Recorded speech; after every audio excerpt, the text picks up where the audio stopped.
Hello, welcome to Chris Tech Rants, and in this video I'd be ranting about thermal pads. And in my previous video I mentioned that I was expecting it'll be a long journey in regards to searching for the right pad.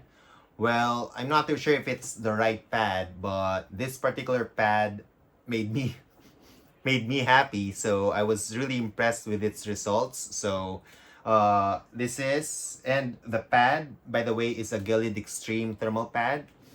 I was really intending on buying the Arctic thermal pads next, but while browsing, I came along this particular thread in a forum where this guy posted a remark or a comment that he was really impressed with the softness or the rigidity of the Gelid Extreme pads. And prior to that, he was using Thermal Right's Extreme Odyssey pads.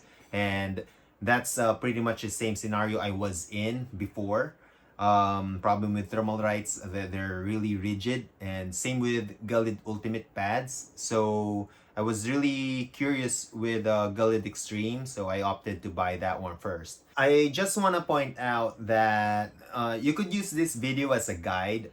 By the way, in case you missed it, the GPU, the graphics card I have is an Aorus RTX 3090 Extreme Waterforce Waterblock edition, and it has a pretty similar design, PCB design, with the Aorus Master, RTX 3090 Aorus Master, and BYKSKI's Waterblock with active backplate. Now, my point of that my point is that if you have a different video card or a different block, you're pretty much on your own when in regards to the proper thickness of your thermal pads. So my advice to you is make sure you have spare pads there with you. You could test or make a trial on sticking to one pad. If you're really confident in just using that one pad, if things go wrong, you'd have to wait for quite some time before you could before you could get to use the card, right? Because you'd be ordering a new pad, stuff, waiting for it to arrive, stuff like that. So just make sure you have spare pads with different sizes there with you before working on it. All right, going back, so I bought the Gelid's Extreme thermal pads. I used 1.5 millimeter thick pads for all the VRAMs, and as for the VRMs, I used the BYKSKI's stock thermal pads for those. But here's the thing with my card. The GPU die's height is this one here. The VRAM's height is here. When I put the pads on, the 1.5 millimeter pads on the VRAMs, the height's a bit taller than the GPU. So what I did was I don't want to waste more money in buying more pads, if you know what I mean. So I wanted it to work on the first try. So what I did, again, when I put the 1.5 millimeter pads on the VRAMs, the height increases or surpasses the GPU, right? So I had to flatten the pads a fraction of a millimeter just below the GPU's height, so that the block will have proper contact on all pads and proper contact with the GPU as well. The guy in the forum did say that the Gelid Extreme soft. He was really impressed with the softness of the Gelid Extreme pads, right? But I didn't really wanna risk anymore. So because what happened before with my with my Gelid Ultimate was I used the 1.5. Oh, I'm sorry. I used Thermal Rights 1.5 before, and what happened was when I closed the PCB, the block with the PCB, and you can see it from just by looking at it that the gap is pretty big. So I had to tighten the screw a bit more, and upon closer inspection, like you'd want to open the card again, right, just to make sure the contacts all good. after opening it after a short time, the pads actually cracked. So I didn't want that to happen with my new pads. So prior to closing the block, I helped flattening it a bit. Let me show you guys. So for example, the coin here is the VRAM, and that's the pad, obviously. So what I did, the height of the GPU is a bit lower than the pads, right? So I flattened it. I flattened the pads a bit, just so that it's a fraction of a millimeter lower than the GPU's height. So that's what I did. I hope this is the card I used to flatten it, by the way, and I just flattened it a bit, something like that, something like that. So do take note, I didn't put too much effort. So be careful flattening the pads, or you might get, worse results. So just be careful. Me, the 1.5 millimeter is just the right height. Actually, it's around 1.3. So I just flattened it a bit. And with the GPU, now when I put the block on top of it and close it won't really have a hard time compressing the pad, if you know what I mean. Anyway, that's what I did. And I'm pretty impressed with the results I got. And yeah, so here are the results. I'll shut up for a short while. Um, I'll explain it afterwards, and if you need more time looking at the benchmark results, just pause the video.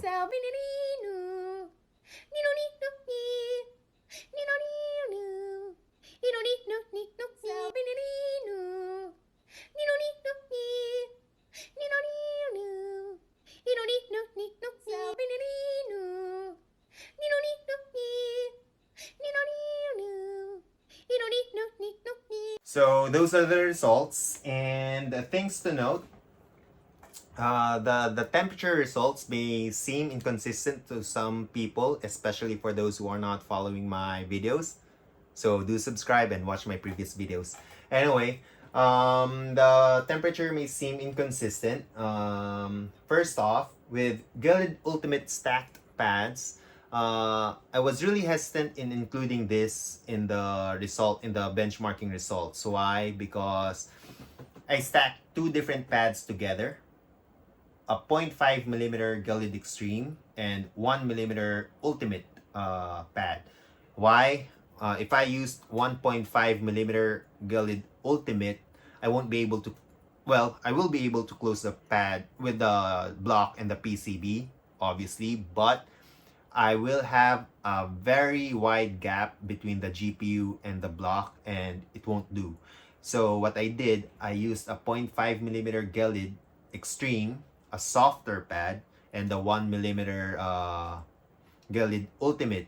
And by doing that, I actually had to flatten it also, just so that I'd be able to make contact between the die and the block. So pretty unfair for Gelid Ultimate benchmarking result, but hey, it's there anyway. And with Thermal Right's Extreme Odyssey pads, temperature's a bit high on the GPU, because you might be wondering why Thermal Right 1.5 millimeter worked while the Gelid Ultimate didn't. Do take note, Thermal Right thermal pads have a lower rating, meaning it's a bit softer than the Ultimate one. So I was able to compress the card more.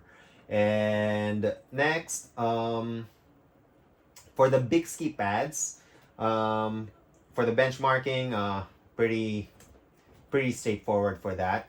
I want to jump right into the mining.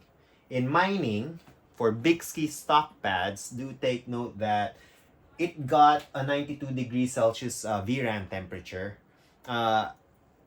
Just for that one, just for BYKSKI stock pads and for the stock water block, I didn't mine, or I didn't test it out for a long time. I just tried it out for like half an hour. Reason for that is rising temperature of the water inside the loop. With a high VRAM temp for both the BYKSKI stock pads and the stock water block that came with my extreme water force, because of that high VRAM temp, it's actually increasing the water temperature of my the temperature of my water inside the loop.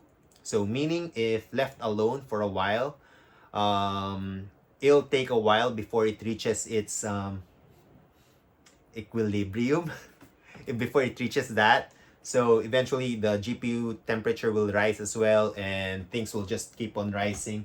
So no point in, unless I have a really big radiator, and which I don't.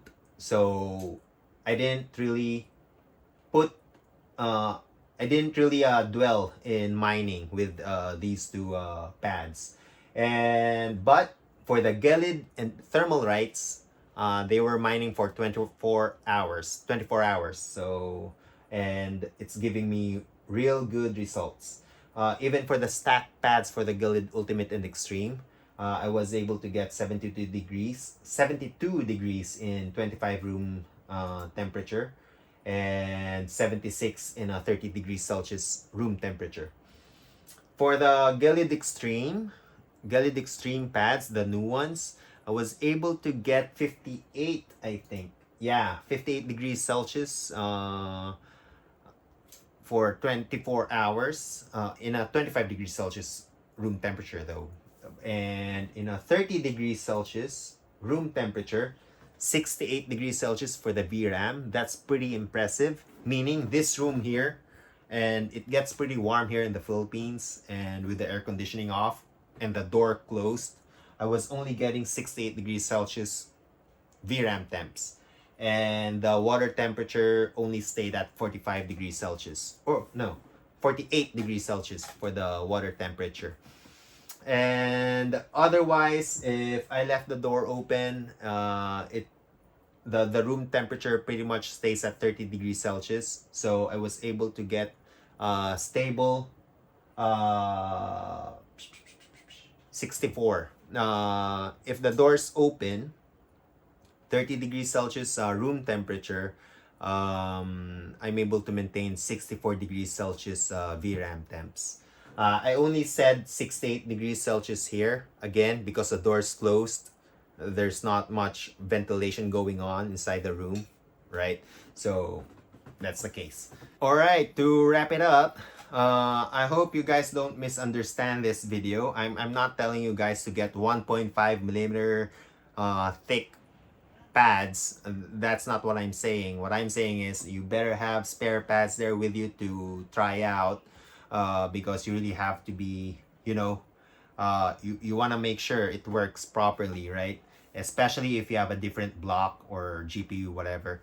But if you have the exact same card as I do, exact same block as I do, yeah, sure, you could try this 1.5 millimeter out Gelid Extreme. And for some people who tried Arctic thermal pads there, I think it's 6 or 8 watts per meter Kelvin for the Arctic thermal pads. I wasn't able to try that out, and I don't have any intention on buying Arctic pads any longer. So if some of you people have or tried that pad out, kindly share the results and put it in the comment section below to help other people out as well. So in that regard, I'd be finally concluding this RTX 3090 bit.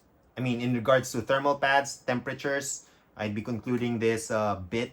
So I'm pretty, again, I'm really impressed with the results I got. So I hope this will inspire other people into buying the right sized pads. And after seeing this results here. And yeah, so it's not necessarily that you have a high rated thermal pads, you'd get great results. No, it all depends to proper thickness and its compression on how good of a contact it makes with the block, not forgetting the GPU die as well. So yeah, I hope you guys like this video, and as always, see you in the next one.